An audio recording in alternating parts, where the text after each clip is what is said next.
Hi everyone, my name's Mark Deere and I'm a filmmaker. And today I'm going to talk about how I'm currently missing the Melbourne Cup because I'm filming. It is 2:19, so I'm assuming the race is still happening. Usually meant to start at 2 o'clock, but it's usually like 10 past or quarter past something before it actually does start. I'm in Australia and the Melbourne Cup is the race that stops the nation, but it's not stopping me right now today. I thought it'd be interesting just because I'm cranking out a bunch of videos for my thing that it's on my radar. You know, we talked about this morning that was Melbourne Cup and thought, oh, should we put some money on, because some years we do. But we haven't in the 2 years we've been in this town. This is the third year, so this is the third time we haven't put any money on the race. I wasn't in any work sweepstakes the last 2 years and I wasn't this year. And it's not that I'm opposed to gambling or anything, but I just don't really do it as much anymore. But I thought it'd be interesting to take this video in that direction where I talk about gambling in general and just risk taking, I guess, because I've often made decisions in my life based on, I would call them calculated risks, and they've pretty much always worked out. But yeah, I would say that there's a quote that I've followed that I think I first read in I can't remember, somewhere, or maybe it was in Julia Cameron's The Art of Sway book. The quote was, "Leap and the net will appear." And I've lived by that for a long time. It's like, take a risk, you know, but if it's smart and you're committed to whatever it is you want to do, like some project or whatever, everything will work out, you know. And it doesn't always happen the way you think it will, but like generally for me, things have worked out. Then define worked out, maybe I'm just an optimist and I'm like, oh, it worked out okay, when it could have worked out better or whatever. But yeah, it's funny when it comes to risk. It's like that we have these television ads in Australia. They've been trying to get them banned for a long time. I often hear about it on Triple J, which is a national Australian radio station. For youth, it's a youth radio station. But yeah, they talked about it a lot. And it's just been topical in Australia in general about how they were trying to ban television commercials that have gambling in them. And there's this thing you have to have in Australia, it's mandated, where it says, you win some, you lose more, you know, or whatever. Like, what else could you be spending your money on, you know, to people who gamble? Because it's a big problem in Australia. There's a lot of people with like full-on addiction, and the apps, I think, I mean, I don't really know anything about gambling apps, but from hearing in the news and hearing people talk about it, like they make it so easy to gamble on pretty much anything that it's funny, even talking about Triple J, that earlier in the year they had the hottest 100 Australian songs of all time, and half the people voting were in their 30s and 40s, you know, I think the biggest audience were between their 20s and 30s, and then yeah, 40s was the next kind of biggest amount of votes. And even that, you could gamble on what would win that. And I'm like, what? You can gamble on that? Like my friend was telling me, and I was like, I didn't even realize. He's like, dude, you can gamble on pretty much anything now. And I'm like, okay, well, that shows how ignorant I am of gambling. But it's funny how when it comes to creativity, I'm genuinely interested in the idea of taking a gamble, like taking a risk. Like if I try and do this, like creative risk taking to me, I feel like it doesn't always pay off, but when it pays off big, you know. I guess that's why people are like, oh, when you win big. It's like, yeah, but you never tell me about the times you lose. And I guess the same in film, like when risks don't pay off. But you don't have to share it with film, I guess, or creativity. You don't have to share it. And so I do feel like, yeah, risk taking, and even in life, you know, like I think sometimes if you know you're unhappy, sometimes it's worth just changing everything, just switching directions. And I want to do a whole video talking about that, because that's something I've been considering lately, is just change everything, just to see what happens. Anyway, I'll talk about that in a different video. Right now, I'm talking about risks. I think like there's a difference between just being frivolous, like, oh, you know, that's fine, yeah, who cares, you know, and making a calculated, what you think will work out, but you can't know. There's no guarantees. Like obviously it can go positively or negatively. And because you don't know, you know, there's whatever element of risk, you know, to that part that you don't know what the outcome's going to be. But I think that can be thrilling. In the same way, I guess there's a gambler's high, which is not something I really experience, but obviously people who gamble, the thrill of potentially winning is the thing that keeps them doing gambling, right? They're like, if they just win, whatever, you know. It's like, I think I put maybe $1 into a pokie machine ever before, on my 18th birthday. It's never really done anything for me. But creative risk taking, you know, there's so many things I've tried and failed at so badly, but I just keep coming back. It's like, I'm like a lamb to the slaughter, man, you know. I'm just like happy to just keep taking punches. That's why my documentary, Confessions of a Failed Filmmaker, like I've been doing this stuff 20 years, no success, but it hasn't stopped me doing it because you get something out of it. And I guess maybe it is analogous to a gambler, like, because why do they keep gambling to the extent of gambling their house and all the things they own or whatever? Because they're just so desperate and so convinced that they can win, you know. And I think that's different. For a long, long time, I haven't looked at filmmaking like something you can win. Like it's not a game, it's not a competition. I look at it as a way of expressing ideas and understanding the world around you. You know, like it's a form of self-expression, and that's what has kept me doing it all these years and kept me interested in it all these years. And I think there's something to that, you know. But I think it's easy to phone in what you're doing. You know, it's easy to think, oh well, I'll just, you know, do what I always do. Like you say, you got really good at shooting underwater videos. You know, well, I'm an underwater video person, or you know, you get really good at some sort of corporates. Like for 11 years, you know, I used to work in films, I did a lot of corporates, TV ads, I did a lot of real estate work. It's like I was very, very good at that. But you don't want to only do that, and you don't want that to permeate into your narrative work. You know what I mean? Which is kind of what I found started happening, and so I kind of moved on to do a lot more corporate work, which is significantly more satisfying to do.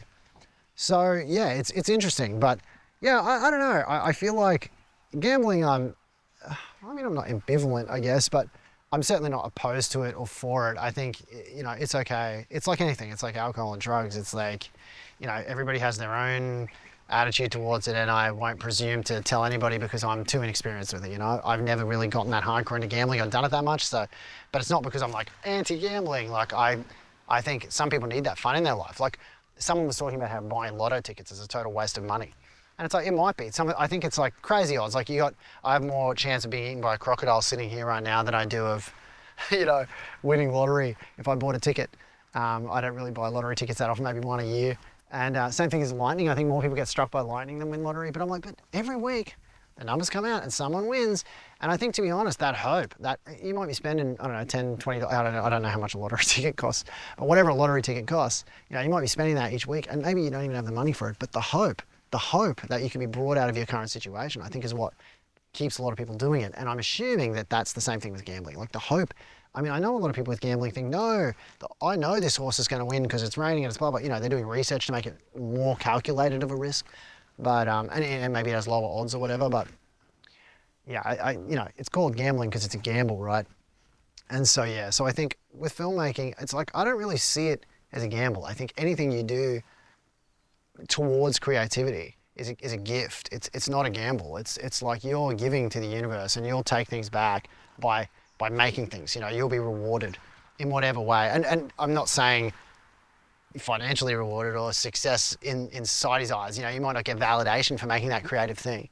But I think putting things out there comes with its own rewards. And so it might be a risk to decide to make a film about something, especially something that means something to you. Like maybe it's something controversial, something your family won't agree with, or your friends won't agree with, or maybe they think you're an idiot to do that, or maybe you're taking time away from something, like you could be focusing on, you know, your job and getting a promotion, but instead you spend some time on doing something creative, writing a novel or writing a screenplay, or, you know, making a short film, or whatever, you know, learning a dance or an instrument or something. But I think, yeah, what you get back from creative output, I think is, it's the risk always pays off in doing that. Now, the last thing I'll talk about in this video on risk is when you take a risk on making a film. And that's not something I've done massively, right? So like you hear about the early stories of the early independent guys, the ones who inspired me to become a filmmaker in the first place, guys like Kevin Smith, who had like multiple credit cards and he borrowed like, you know, 5 figures of money, like crazy amount of money he borrowed to make the film. And if it hadn't been a success, he just would have been in debt, like so much debt. But the film paid off. It was a success. And so, you know, he paid back the money. And I'm scared to ever look into how many people emulated that and borrowed far more money than they had and paid everybody and lost everything and didn't be successful. And so that's something I probably can't talk to. I always did manage risks. So like me and Candice, my wife, we would work for however long, earn enough money, and then that was the budget of the film. So if we earned $1,000 extra, then paying our rent and everything, well, we had a $1,000 budget. If we earned, you know, $5,000, I think on the film we made, The Least Damnedest Thing, it has distribution in America and the UK. And we bought a lot of equipment for that, like the tripod I'm shooting on now, I bought back in 2008 to shoot, you know, that movie with, and I'm still using the tripod now. So we spent maybe around $5,000 to $8,000 on equipment just to increase our production value. And then the film's budget was maybe, I don't know, $1,500 or something US, $500 US. I can't remember, but it was a low budget. But we spent the money we had, so we didn't ever borrow. We obviously like stayed with our parents for a while we were filming and stuff if we could, because it meant that we could not have to be paying rent at the same time. But again, it was a calculated risk rather than a, I'm going to borrow X amount of dollars because I believe in this project so much. I'm like, I don't think that's a good idea.